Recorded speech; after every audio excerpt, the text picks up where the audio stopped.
Welcome, and Baruch Atah Adonai Eloheinu Melech Haolam Asher Kitshanu b'mitzvotav v'tzivanu la'asok b'divrei Torah.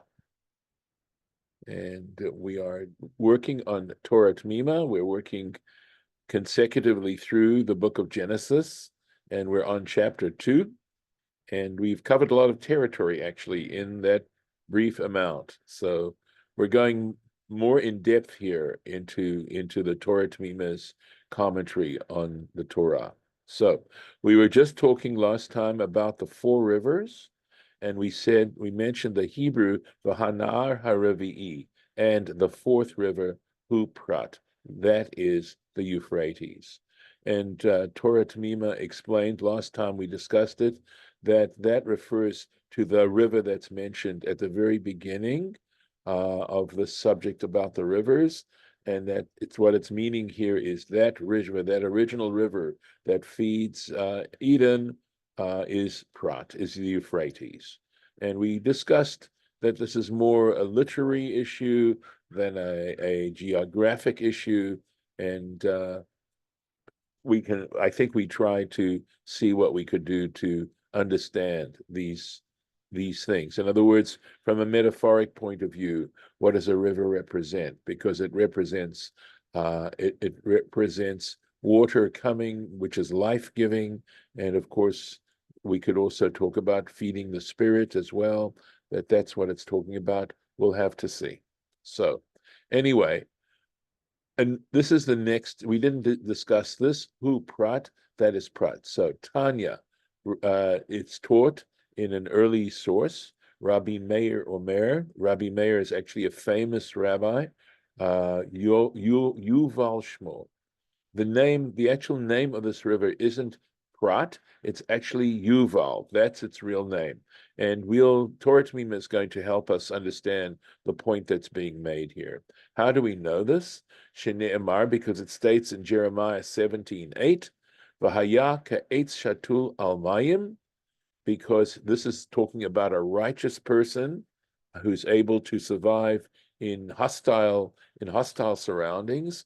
He will be like a tree that is planted by water. Va'al yuval yishlach shorashav. And to the stream, if we want to translate the stream, but of course this is where we've got this word yuval, he will spread out, he will cast forth his roots. V'lama nikra shmo Prat. So the question becomes, well, if its real name is Yuval, why is it being called the Prat? Shem miyamav, because from its, or meimav, it's meimav, excuse me, because its waters parim veravim. They are fruitful and multiply. And this is also in the tractate Bechorot. This is what this means. Sham means there. In other words, it's in the tractate Bechorot, page 55, on the B side of the page. So let's take a look at what Torah Temimah is going to tell us about this. So let me see if here we are. Okay. So when it says it is fruitful and multiply, right? The point is the lo matar, without rain. So the idea, of course, is that this righteous person that Jeremiah is talking about is being compared to a tree that while it is in the midst of an area that may be full of drought, it itself does not. It survives fine. It is not affected by the drought because of where it casts its root, and it's as if it's planted by water. So the idea of why it's called Prat, while there's the play on words parim veravim from the word Prat, okay, means it's without water. The river itself is able to swell its waters without rain. The Tam Hadrasha, and the reason for this in this explanation, Mishum de pasuk de Yirmiyahu. So in other words, why does he take this from the verse in Jeremiah? Shemevi.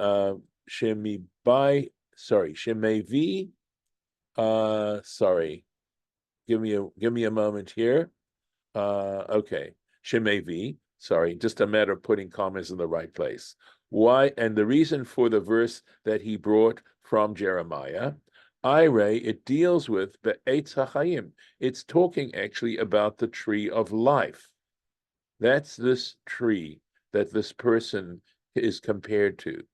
The Eitz HaChayim, and we know that the tree of life, Began Eden Hu, that is located in the Garden of Eden.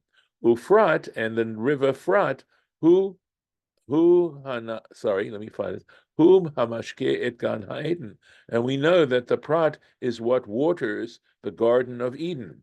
The Imkain, Ikar Shem HaNahar, Hazeh Hu Yovel. And if that's the case, the real name, the main name of this particular river is Yovel. In other words, we're understanding the Jeremiah verse as saying that it is that here we go. Let me make sure I find it again, right? He will be Al Mayim V'al Yuval, right? And on the Yuval, Al Yuval meaning the Prat stream, on the Yuval now. We're translating as the word Yuval simply as the name of the river. He will cast forth his roots. Okay. Let me find the place. Okay. V'lachen darish, and for this reason he interprets shenikra prat, that it is called prat lekavana acheret kedem farash, that the reason why it's called prat has to do with this play on words that he mentions, that this river is capable of sustaining itself without the need for rain. So that's why, but the real name of the river is Yuval. It just has a nickname. This river has a nickname. So let's keep going. Next verse that we're going to look at. Vayikach Hashem Elokim et Adam. The Lord God took the man, Vayanichehu began Eden, and he placed him in the Garden of Eden, La'ovda u'lashomra, to tend it and to guard it.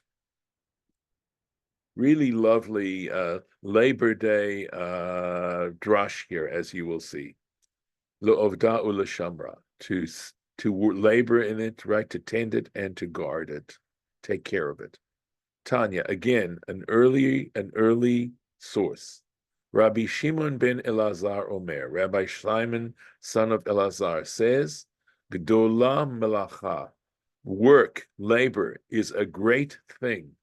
She'af Adam Harishon, because even Adam, even the first man, lo ta'am klum, did not taste anything. In other words, he didn't receive any benefits ad she'asa melacha, until he performed labor. Shene'emar, as it states, Vayinichehu began Eden lo'ovda u'l'shamra, because it says God placed him in the Garden of Eden to tend it and to guard it. V'hadar mikol eitz hagan achol tochel. And only after it states that, then it says, you may eat, you can certainly eat from every tree in the garden. So because the labor precedes the eating, this is the basis on how we understand. It's so important to find, to be able to do a job and to earn your income. Rem is who, okay. In other words, this is seen as an allusion, leva'e olam, to the inhabitants of the world, she'ein ra'ui lehenot min ha'olam, that it is not fitting to benefit from the world, mibli shiaviu ezu to'elet, without the possibility of bringing some kind of help, succor, I suppose we could say, v'hana'ah, and benefit, le'yishuv ha'olam, for the settling of the world. In other words, that it's so important for every individual to do something in terms of benefiting society, v'kiyumo, and its preservation. Achareki, and since ha'olam mitzido, because from the point of view that the world mitzido, from its side, or from the person's point of view, or no, I think it's the world from its side, mehanya la'adam, it is there of benefit for man. In other words, it's lovely if you think about it. It's trying to give us the sense that we have a relationship with the world, in which we inhabit, that we benefit from the world. There's so many benefits that we get from living in this world. And so consequently, we should feel that we need to even the score and we need to benefit this world from which we gain such benefit. Lachen ra'ui, and for this reason, ra'ui lehenot gam lo mitzad ha'adam. And for that reason, it's appropriate then to benefit it from the man's point of view. And there are some examples of this. And he says, this is sort of what's going on, Mashakotuv b'Shabbat, which is mentioned in the tractate of Shabbat on page 33b. Vayichan et pnei ha'ir. It refers to Jacob, right, having escaped Esau, etc. And he comes, I believe this is Shechem, and it says, and he encamped, Vayichan, from the word machaneh, lachanot, he encamped the outside, the outskirts of the city, right? That's where he encamped. Now that's the pshat, but there's a play on words here, because the word Vayichan is also related to the word chen, right? In other words, that he did something to ingratiate himself, you might say, the city. Rav Amar, and this is what's mentioned there in Tractate Shabbat. Rav Amar, Rav said, the Amora, a later a authority, great authority, by the way, Rav, said, Matbea tiken lahem. It says he minted a coin for them. In other words, he introduced the idea of the exchange of money, I think, beyond barter. That was a benefit. We imagine society where we still had to depend on barter, and we've taken that principle of using coinage so far beyond that, right? Shmuel is Rav's interlocutor. Samuel, Amar, he said, Shvakin tiken lahem. Jacob arranged for the people there to use markets, that he introduced the notion of people bringing their produce to one place and making it very convenient for people to purchase their necessary items in one place. These are the ways in which this is understood that this is what Jacob did for them. The Rabbi Yochanan Amar, and Rabbi Yochanan, another very great teacher, Amar merchatzaot tiken lahem. He said he set up for them bathhouses, all ways in which people benefit. Bechol Eila, and all of these examples, hu lahakir tova lahamakom shenityashev bo.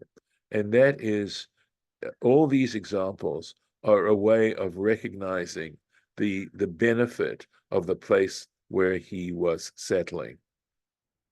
V'chein ita b'Yerushalmi, and likewise in the Jerusalem Talmud, Shvi'it, this is the tractate called Shvi'it, which would be the seventh year, Perek Tet, chapter 9, Halacha Aleph, Chayav Adam, it says there, it is a duty, an obligation for a person, La'asot Chaniya Lamakom Sheba'alo Tovat Ha'ana Mimenu. It's the whole statement. It is a duty for a person to make some benefit, to be of some benefit to the place from which he derives benefit himself. Important. V'kan masmich inyan zeh, and in that place, in the Yerushalmi, he connects this particular issue that he's just mentioned, apasuk shelafanenu, to the verse that we just read, right? The one about that God put human beings into the garden to tend it and to guard it. V'yein ma shekatav b'parshat Akev, or look and see what I wrote in Parshat Akev, in the Parsha of Akev. But that's in Deuteronomy, by the way. The pasuk regarding the verse, the achalta, you shall eat, the savata, and you shall be satisfied, uveirachta et Hashem, and you shall bless the Lord. And that's where we'll end it for today. And I'm simply going to move this down to here.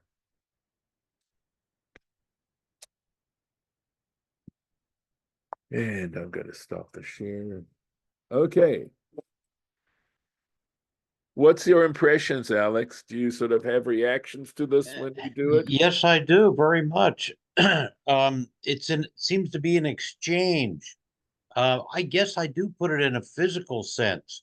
You know, I'm an older tradesman, and yesterday I had to get these two guys instructed, but at some point I pick up the shovel and did what they did too. You have to. And I can say this because I'm part Arab, but what disgusts me is seeing these guys in white robes over in Saudi or wherever they are.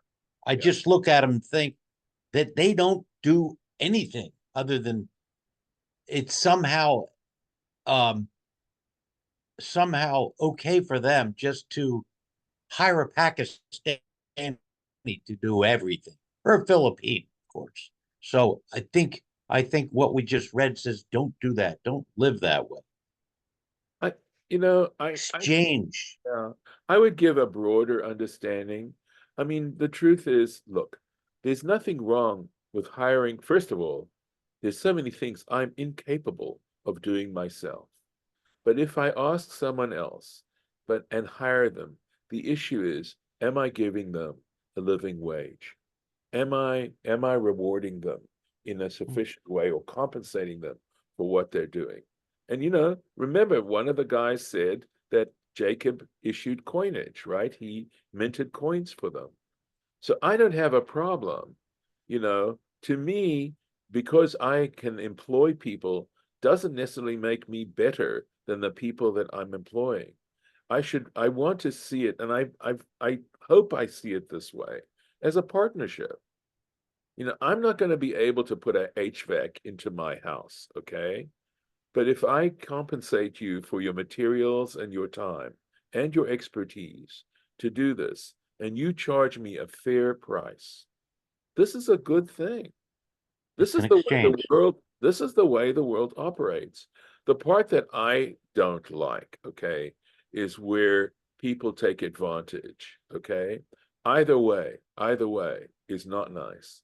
And so, I think that's the unfortunate thing, where I am charged to do a job where the person is simply making an unfair profit out of that. Mhm, And there's a mhm. discussion in the Talmud of what's a fair profit.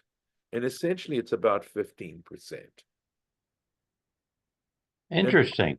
I'll part keep that in mind. and part of what's wrong with what's going on here is like when I ask somebody to come and do gardening work for me, and they Mhm, just throw out a figure because they can figure I can afford it, not mhm. because they're figuring, well, a fair price for labor is $40 an hour or maybe $50 an hour or something like that, you know, and figuring out the time, how much time it took them and the cost of their materials. I mean, they don't do that. They just throw out a big figure and hope that I'm going to buy it. And that's not the way to do business. They probably threw it That's high, fair. and Yeah. and it turns out they probably shot high, and I'll probably uh, assume that I've probably been guilty of that because you go, well, you don't really know what you're going to get into, so you might as well just throw it on the high side. But when you yeah, it's wrong, it's wrong. Um, you have to daily everything you do, you must evaluate that. And I guess uh, um, I'm assuming that if someone sits there on a throne with a white robe, they're just lording it over somebody. And maybe, as you said, it's what that person actually thinks. Well, they can't do certain things, so they hire that person. So, yeah, how do you equate that? I guess I prove it to myself. I say, well, I'll pick up trash on the job site. Mhm. I will do something. And Right. that helps prove to me that. So, yeah, I guess we all have to test ourselves like that. Right. Right. So, I mean, there have been times when I've helped in the kitchen and done dishes, okay? But there are other things that I have to do that other people don't have to do, but hopefully I'm Mhm. compensated in a fair kind of way. So, Mhm. I think when you think of King David and Saul, they they jumped in they were in the trenches. yes, it's true. But sometimes, if you lose your general, then you've lost the war. So Exactly. uh, Exactly. You need to these are protect hard them. things to always work out, There's the guarding part right there. You need to guard the place too. Right. You want to set an example, but at the same time, you want to be careful. These are all these complicated questions. This is Yeah. why I'm not a general. Anyway, okay, Oh we will call it a my day for gosh. this. I'm going to stop the recording.